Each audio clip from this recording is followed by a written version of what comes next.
freaking pretty, but it's too dark.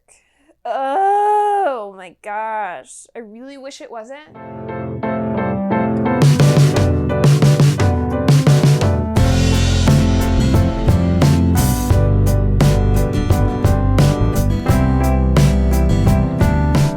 Hello dreamers.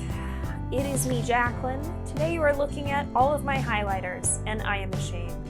And essentially, I have been working on curating my entire collection of items throughout my house, slowly using the Marie Kondo method, as opposed to all at once, which she recommends, and now I kind of see why. Anyway, today we are doing highlighters because I was desperately trying to reorganize my drawers, and I have so many they take up an entire drawer themselves.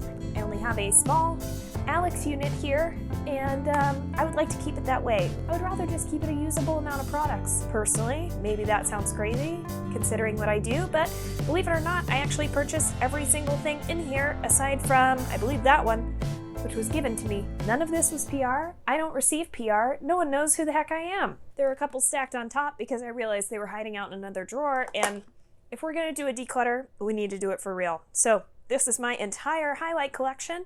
I'm going to swatch everything. We're going to do some comparisons. Hopefully I can get rid of some. I'd like to get rid of about 50%. This guy has not been opened since I moved, apparently. Gorgeous, and doesn't have a cast when it's in a shadow, so I feel like we might need to keep that one.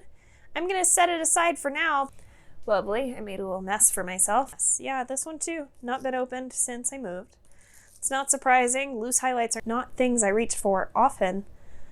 Ooh. That is pretty, though I don't know if I need it. I think I'd like to keep this one, and they are similar. Open it on the first try. That never happens. That, I feel like, has a really similar glow. I use them for a similar effect, and I would rather keep this one than that one, so I'm gonna keep this, declutter this. Awesome. One kept, one decluttered, one maybe. So far, so good. I kept that swatch there since that's a maybe, so we're gonna keep going against that and see how we do. Is it just me or has that shrunk like 50%?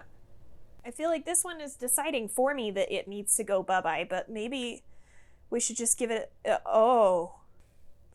That ain't right. It's more of a solid than it is a jelly now. That one's gotta go. All right, Elf Jelly. Pretty.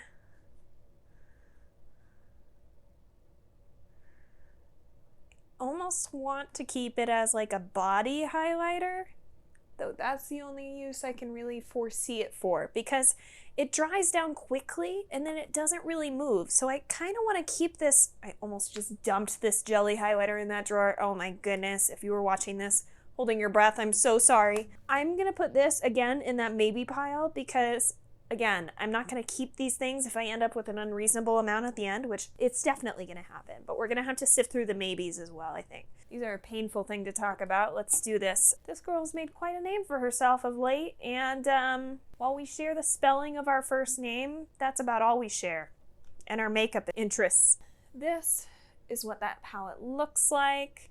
I remember bringing this to IMATS in 2016. I really do enjoy these lighter 2 shades for myself personally as a highlighter.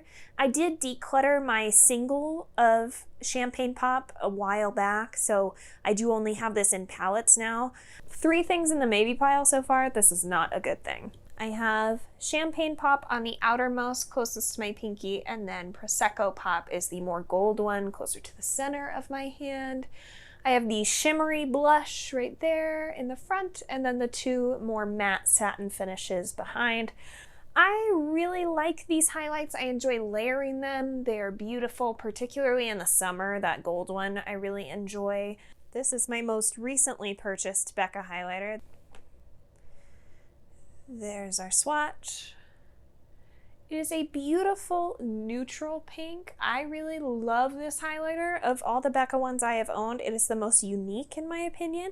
So I do really enjoy this one. Gorgeous. I think I'm gonna have to keep this. This I bought with my Ulta points a little while ago and no regrets. Love that. Becca Opal, however, is one that I have a love-hate relationship with. I don't think I need this one anymore. I really don't. I feel like I have other things in my collection that give a similar feel to this that aren't as deep, so I can wear them more of the time. So as weird as it is, passing on Becca Opal, my first ever Becca purchase. Feels really good. A liquid highlighter. I only have one liquid highlighter and it's fairly new to me, so this is probably going to stay. But since we're swatching everything else, we may as well. There's that. That is gorgeous. It looks like wet skin. I love it. You can make it more metallic or you can blend it out. You can mix it in with the foundation. A lovely tool I would like to hold on to, so we're going to. Let's stick with the Anastasia theme. I'm gonna hop over here actually because this is the first thing I purchased from Anastasia at full price. And this I bought at IMATS in 2016, where these were pre-released in LA. As much as I want to say that I get my money's worth out of this palette, you can see I do not. These are beautiful shades, but few of them are wearable for me, so for that reason, they don't get very much action. They're a gorgeous formula, don't get me wrong, but these colors are not very well suited to what I wear most of the time. That being said, these ones I believe are gonna stay, because these ones are the Sun Dipped and That Glow kits, respectively. Not the darkest shades, obviously, because they don't suit me. Particularly the Sun Dipped is my favorite between the two, which is their more permanent one. So this is the one that you could find at Sephora or Ulta. If it came down to it, I would actually just keep these three and get rid of these three, but I don't know if I have a smaller compartment for them. Over here, I know I'm keeping this guy. This In Nudendo by ColourPop is amazing. That one does have to be kind of layered. That kind of pinky gold duochrome is not as heavily pigmented as the others. So I really do enjoy this palette. They are gorgeous. I tend to use these three more, as you can imagine, than these three because they're a little bit deeper, but they are beautiful, beautiful shades. I use them on my eyes and my cheeks, everywhere. Though I'm not a big supporter of palettes for individual consumers, I think this one is really nice. This one was gifted to me. Pretty, not outstanding. So I think we're gonna have to say bye. You agree, Darce? A brief interruption from a Darcy. She wanted to check on us, make sure we're doing okay. Let's do the rest of these high-end ones here, and then I have a couple more high-end, and then these are all drugstore. This is fairly new to my collection. This is the Milk Makeup Duo Glow? No, that's not right. That's Natasha Denona. Holographic highlighting powder. They meant duochrome. They said holographic. They lie. Kind of pinky gold duochromes. I think it's really pretty over blush, but it's a little neon pinky for my taste. I think I'm gonna put this in the get rid of collection because I just can't see myself needing it. I'm sad about that, but it's a realistic move. Urban Decay Afterglow Highlighter in Sin has been one of my favorites for a while, though seeing it swatched, it doesn't look like anything particularly special. I haven't reached for it in a while, so it might just be time. It's not making me ooh and ah the way it used to. I have better stuff now. Sad but true. This is a mini of Stila Kitten, which is a shadow as well as a highlighter, and I never used it as an eyeshadow. I wanted to use it as a highlighter. Never did. Don't ask me why I do these things. I don't know. That's really pretty. But it looks like it's gonna be too dark for me. That's easily remedied. Bye. This is the Pinky Gold Duochrome that I really enjoy. This is actually an eyeshadow by Kat Von D, which has been discontinued, but I will keep this. I actually have a backup of this because I love it that much. A wearable Pinky Gold flip that has more of a white base for us fair-toned girls. I'm really glad to be doing this type of video for this very reason. It makes me fall back in love with things that deserve it, fall out of love with things that don't. This one fascinates me. This Model's Own, it's in the shade 01 Golden Sand. I love this, but I think it's too dark for me, so we're about to find out. Because I keep not swatching it because I can't bear the idea of parting with it. That is what it looks like. It is so freaking pretty, but it's too dark. Oh my gosh. I really wish it wasn't. I really wish it wasn't too dark. But even with self-tan on, this is too dark for me. That's freaking gorgeous. I need to find someone to bless with this. This one I know works for me. It is outstanding. Laura Mercier highlight in 01. Had to dry off my hand really quickly. There's no way to overdo it. It can be layered. It can be layered over other highlights, and it never looks bad. I'm never getting rid of this. It's beautiful. This is the Anastasia Amrezy highlighter. I love this. This is a very different texture than this one, so I'm glad I kind of kept that there. Gel formula. You need a bit of a stiffer brush to pick it up. It is gold, but it's not too dark. Yes, this is a heavy swatch, and I can make it so that it's too dark for my skin tone, but it isn't. It's a beautiful, beautiful shade. I'm keeping this. Makeup Geek. Oh, I love this one. You guys are going to love this one. I think I've shown it to you in a video before. This is Makeup Geek Nightlight, which I believe was in collaboration with Kathleen Lights, but it's available individually on Target. This is gorgeous. Talk about like the most wearable gold ever. I love it. Let's do a gold next to it. This is the Master Chrome by Maybelline. This is the Molten Gold shade, which was the first to launch. This is a beautiful shade, particularly for medium skin tones, though it can work in sheer layers for those of us who are lighter. Honestly, it's a little too orangey gold for me to keep. I think it's just gonna have a little too much pigment for me personally, but again, this one is beautiful and worthy of being passed on to someone else. I just don't think I'm gonna get use out of it. It's been a pleasure, but it's time to go. Milani, this is shade 2 Daylight. It's actually more on the subtle side, which I wasn't anticipating as much. Really pretty. Let's watch the other golds next to it, see how we do. Fairly recent release, and I have been enjoying it. I may keep it for now just because it is so new to my collection. This is again one of those stiffer formulas. Very cool tone, very, very bright. I really wanted to like this formula. I had the rose gold first, which was just a little bit deep for me. And then this one is just a little too frosty for me. This L'Oreal Crushed Foil kind of creamy formula. It feels more like a ColourPop one, but like I said in a video talking about it, it's far more chunky, which you can see here. That's really pretty. It, again, is gold. I don't know how many gold highlighters I need now that I'm seeing them on camera. They are all kind of looking the same. Between the two, I prefer the Milani. See what we need to do about this situation.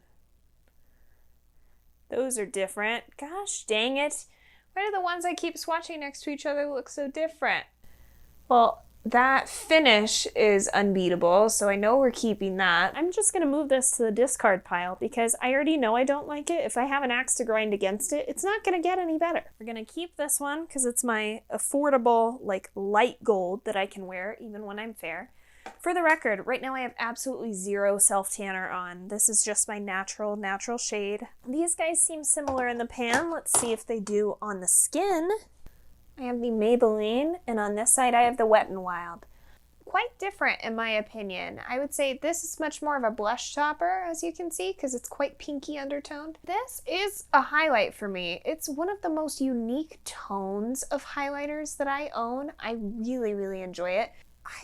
I don't know that I'm ready to get rid of either of these, truly. This is a gorgeous blush topper, which I haven't really kept anything else that fits that description. And this I really enjoy as a highlight, so I think I'm going to be keeping both of these. Kept the Maybelline on there so we could swatch it next to my other Maybelline highlight. This is the shade 250, which, as it turns out, was not really made in collaboration with Nikki Tutorials, so I'm sorry if I originally said that. I was misinformed. They apparently were just inspired by her for this highlight, and she did not actually collab with them. So that's kind of sad that they could be that misleading. But a beautiful shade nonetheless. I really like it as a fair option from the drugstore.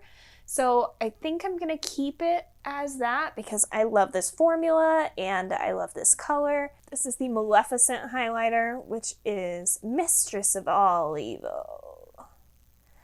I love this shade. It is a little micro glittery though, not gonna lie. This is their Super Shock formula, which is not my favorite. I do like it, I don't love it. I like to apply it with a finger or a sponge, which again, is not my preference for applying a highlighter. So I think I ultimately knew this would leave my collection.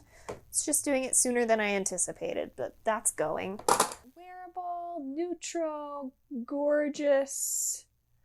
No sort of real color undertone. It's a gorgeous beigey highlight. I think I still have too many highlighters, you guys. Realistically, this is more of a jelly formula and I'm not gonna reach for it. So let's get rid of this one. I think I need to figure out 2 of these to keep, and that's it. And that's Moonstone apparently. So we're gonna keep that one. We're gonna get rid of the other 5, which feels like a huge load lifted. Been sitting here quietly contemplating these 2 palettes, and after some deep thoughts, let go of this one and keep this one. My reason being, this I would only use 1 product, this I might use them all, so that's why I'm gonna keep this one, part with this one, just so you can see what I am keeping. Let's put it back.